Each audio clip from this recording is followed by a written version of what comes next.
watching PowerNation. Today on Music City Trucks, we're on the road again with another driveway rescue. This time, we find this 1978 F100 in need of some serious repair. After a quick resurrection, we get this thing back on the road. Finally, we take our lo-fi S-10 to a local car show, and look who shows up.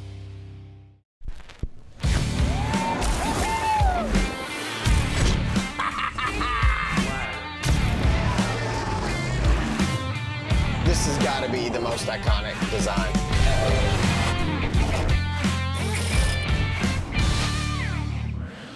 Welcome to Music City Trucks. I'm Eric Smart. And I'm Mark Christ. And today we are out for another driveway rescue. We got a call from this guy not too long ago. He's a fan of the show and he's been a big Rock Auto customer for a while.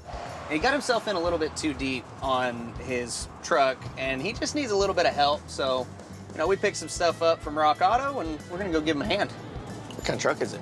Got a 78 F100. Ooh. He was having some fueling issues. He replaced a couple of things and just could not get it figured out. And he also had a lot of issues with his brakes. That's a tough place to be on a project. Where do you start, you know? I would say the first thing is we got to see what's going on with it not running. Yeah. He burned up his battery, so I got a new one of those for him too.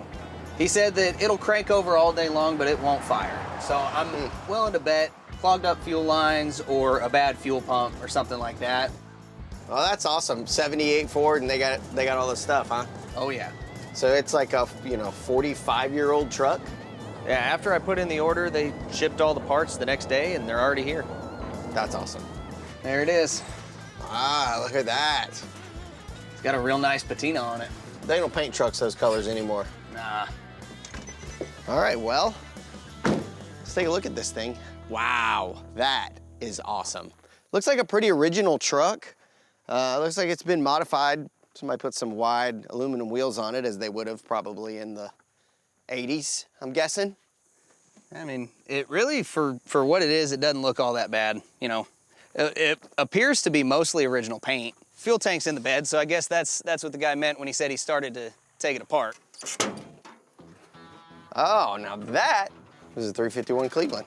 Yeah, I say we dig into that pile of parts I got in the back of the van, see what we got. All right. Well, I guess it's helpful that he already got that fuel tank out. Half the job's over. We should put the new one in. Where do you want to start?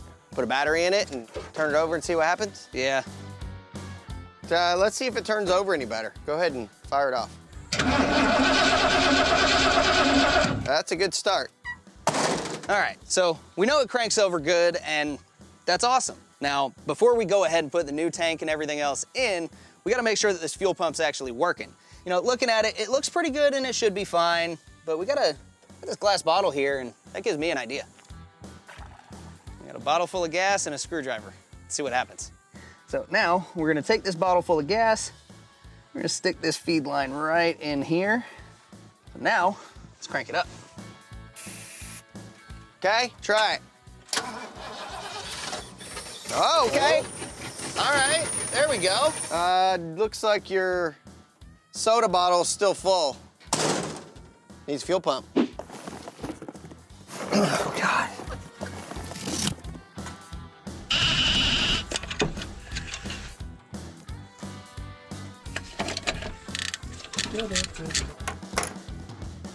Fuel pump's in. All right. Well, while Mark's up there working on getting that fuel pump replaced, I'm gonna solve that problem right there. Obviously, that fuel tank has seen better days, and instead of trying to get it all cleaned up, we figured it would be easier to just bring this guy a new fuel tank from Rock Auto, along with a new sending unit and some new straps to make sure that he's not gonna have any issues anytime soon. So let's get all this unpackaged and get it put in the new tank. If you look, your tabs here for alignment are a little bit offset from the center of the circle. Now that we know how it's got to go in, we're going to put this O-ring on the sending unit before we drop it in the tank. Now with the O-ring installed, we can go ahead and drop this in nice and carefully, nice and easy. And what you're looking for is you're looking for the notches right here to be lined up with the notches in the tank. All right, and now we got that installed all the way. Tank's ready to go in the truck. You got it? Yeah. There. Yep. Got it. There we go. Then all we gotta do is hook up the filler, hook up the line up to the fuel pump, get the sending unit plugged in, and the tank's in.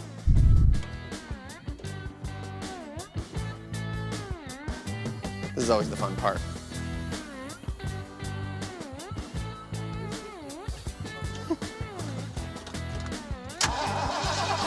Oh, we're starting to get some now. I got fuel coming in the filter.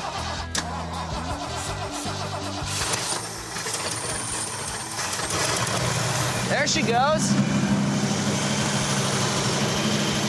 All right. Now we're talking.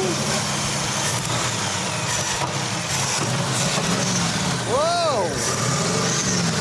Oh, yeah. Yes. All right.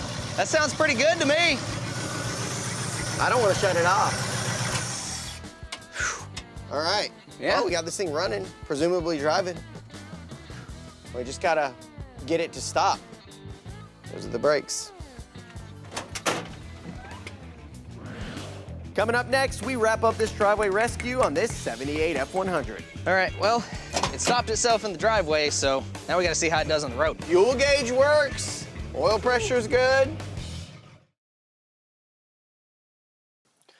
All right, well, we're making some pretty good progress on our 78 F100 here with our Rock Auto driveway rescue. We went ahead and got it running, and we wrapped up the power steering system with the new power steering pump and high and low pressure hoses on there. Got a new belt on there and got that tight. Fired it up, got the power steering bled. This thing is ready to go, but now we need to get it to whoa. Now, speaking of whoa, I mean, these brakes are just yikes. I don't think I'd even drive this thing to the store. I mean, you know, judging by the condition of these rotors, it's been a long time since anybody messed with these. So we're gonna be doing a full set of front brakes up here, from the wheel bearings to the rotors, calipers, pads, and the hoses, just to make sure that this thing is gonna be safe on the road. So we're gonna get started tearing it down. Get our caliper popped off.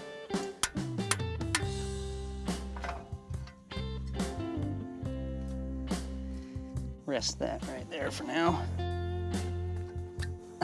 Not bad at all.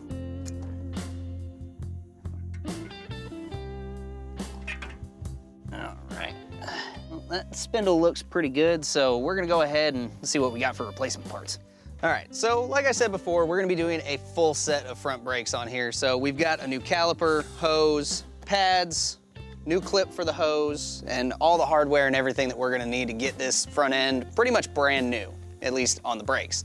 So first things first, we gotta get these bearings backed. All right, well, it looks like the owner tried to attack this brake situation not too long ago, actually. It looks like it's got a new booster on it as well as a new brake master, but the lines weren't connected. So I'm gonna go ahead and get these connected, and then I'll tackle this left front, and hopefully that'll fix it. Well, brake lines are fixed. All right, now that the messy part of this job is done, we can start reassembling. So we're gonna start with getting this rotor with a new inner bearing put on the spindle. Since we got new rotors, we got pre-pressed races, so that's one less thing for us to have to do here. All right, now that we've got our bearings in there, we get our washer and our nut installed. Now, we need to seat the bearings. And like I mentioned before, they are low torque, usually, at least with GM products. I'm not too sure about Ford, but the torque spec is 12 pound-feet and then loosened up to where you can get your cotter pin in. So what I like to do is take a pair of channel locks and get it on there real good. Start to tighten it down some, and then while you're spinning it, just get it nice and tight to where it starts to tighten up. Then bring it back about 1/8 to 1/4 of a turn. Make sure it's spinning smooth.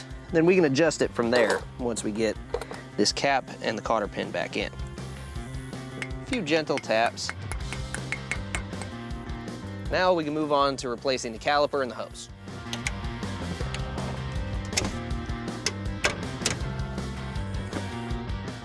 This other pad put on here.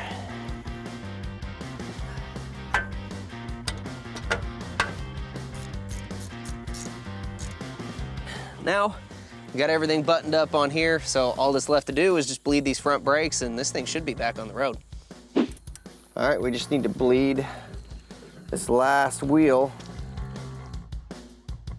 Get all the air out of the lines. This is the last one to bleed. Then we'll be ready to get the wheels and tires on here and take this thing for a drive. All right, well, it stopped itself in the driveway, so now we gotta see how it does on the road. You ready for this? Let's go. Sounds good. Oh my goodness, the fuel gauge works. Oil pressure's good. How's the brakes feel? Really good, actually.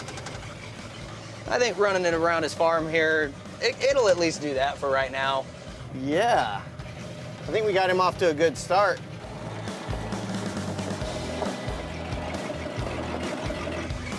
Well, he should be happy. Oh yeah. I would be. All right.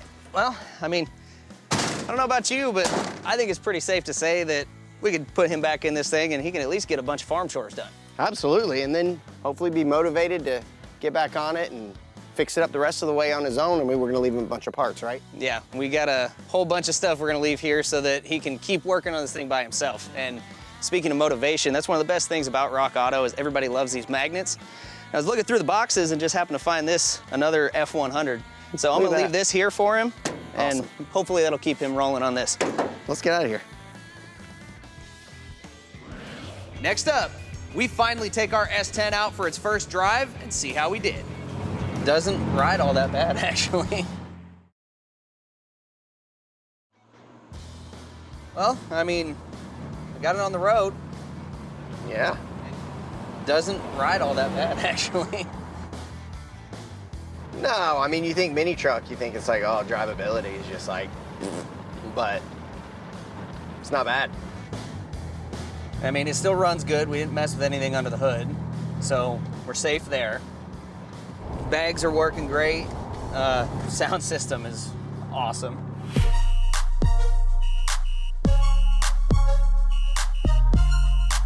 It's like basically like a stock truck.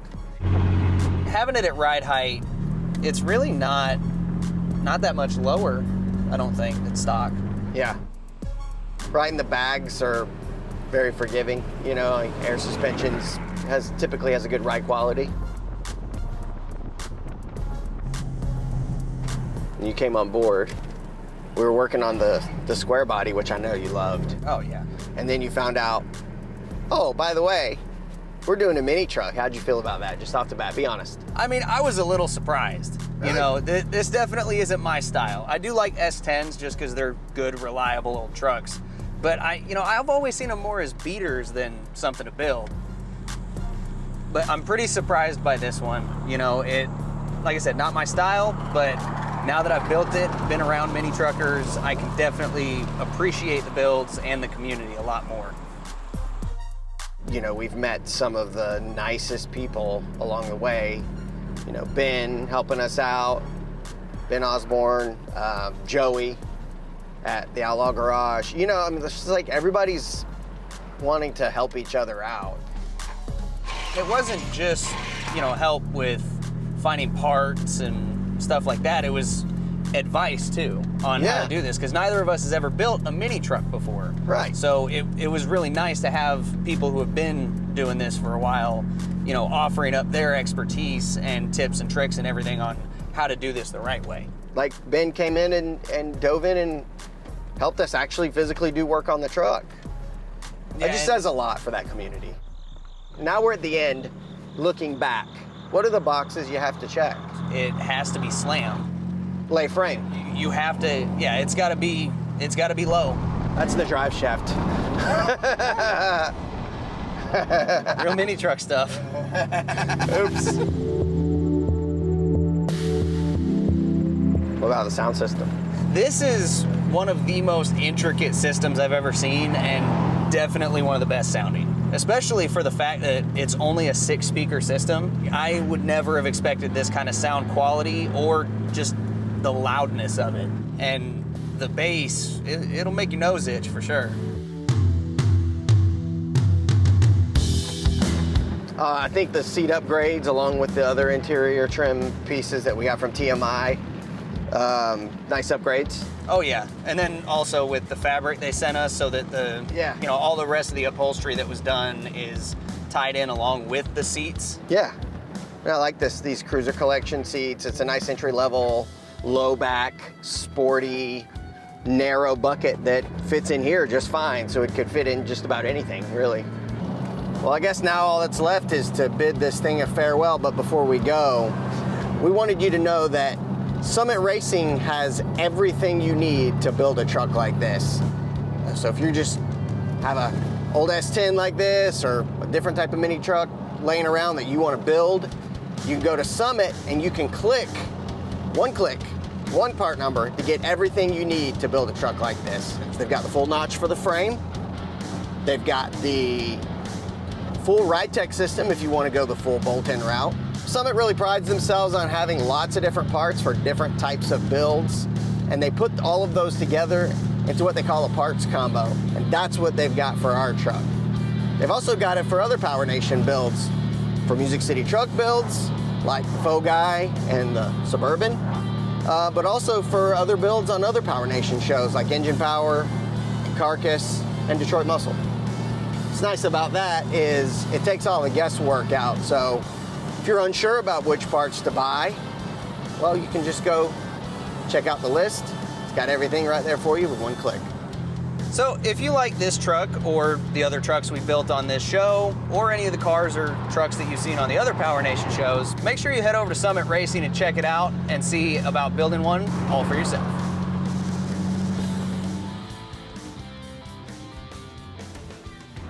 Coming up, we hit a local car show, and the mini truck world is alive and well. Y'all built finally a proper one on TV for everybody to see. All right, well, we made it out here to MuleTown Motorfest in Columbia, Tennessee, and the truck did great on the road, so we got it here set up, laid out, and I think it's about time we get it out and let the community see it. Absolutely, yeah. I mean, it's just as much fun to show this thing off as it is to drive it around.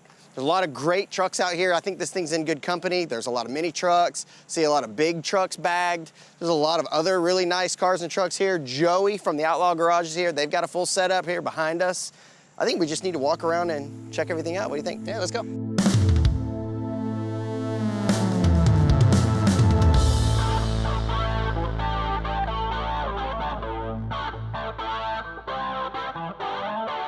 I had the brainchild 3 years ago about putting this, a different kind of fundraiser for our organization, and we came up with this idea of doing a car show. And we partnered up with Parks Motors, and they were able to allow for us to use their property. We kind of gear this more to a family fun type activity. It's free for the public to attend. You just come in and see the beautiful cars. And so we really gear it toward a family fun day. All right, so we're here with Spencer Meehan and his 86 C10, and you know, it doesn't quite lay frame, but you got her down there pretty low. I mean, what do you got done to it?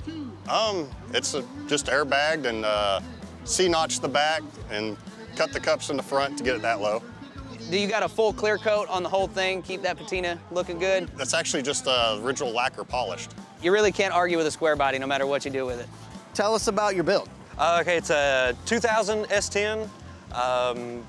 It's got a Blazer front end, Sonoma hood, full air ride, custom 4-link. What advice would you give to somebody who may be watching this that's like, man, I'd love to build a mini truck, but I just don't know where to start? Like, what do you do? Just find a truck that you like, whether it be a S10, Nissan hardbody, Toyota, something you like. People are so willing to help and lead you in the right direction, and just take your time with it.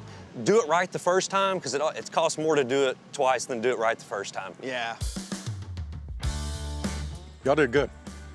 Y'all built finally a proper one on TV for everybody to see, and it was great. I haven't found much of anything that was wrong with it, so y'all did really good, from the wheels to the sound system to the interior. Everything's been good. Back in the day, I've had a few of those S10s. I always loved that body style. So, and then I knew some guys who slammed them and did some stuff. And I really like that look. And so this just brings back a lot of memories of things that I used to experience when I had mine, and wish I could do things like that, you know? Well, y'all probably remember Ben Osborne from Buddy's Garage. He helped us out from the very beginning of this build. You know, Eric and I had never built a mini truck before, as we told you, which is why we brought you in as our expert. You guided us and really took all of the fear out of it for us. I truly enjoy and have a passion for helping people finish their goals with their vehicles. I think the truck turned out awesome. I mean, what it looked like when you guys brought it in and all the work that you guys have done on it, and plus it's been just an honor for us to be part of it. I grew up in garages because my dad, you know, he had a shop in Meridian, Mississippi, where I was born, and I grew up like hanging around lowrider trucks and like listening to very boomy bass, and I feel like in a way that was part of my own music education. This has been his dream, as far as I know, his whole life. So to see him still doing it and like excelling at it is really incredible. It's inspiring. Well, it's been a fantastic day here at the show. Everybody's packing up, headed out. I think we're gonna do the same. Yeah, but before we go, special thanks to Tony and everybody here at MuleTown Motorfest for letting us come out and show this thing off now that we're done with it. But, you know, we can't stay here all day. That's right. This time I'm driving though.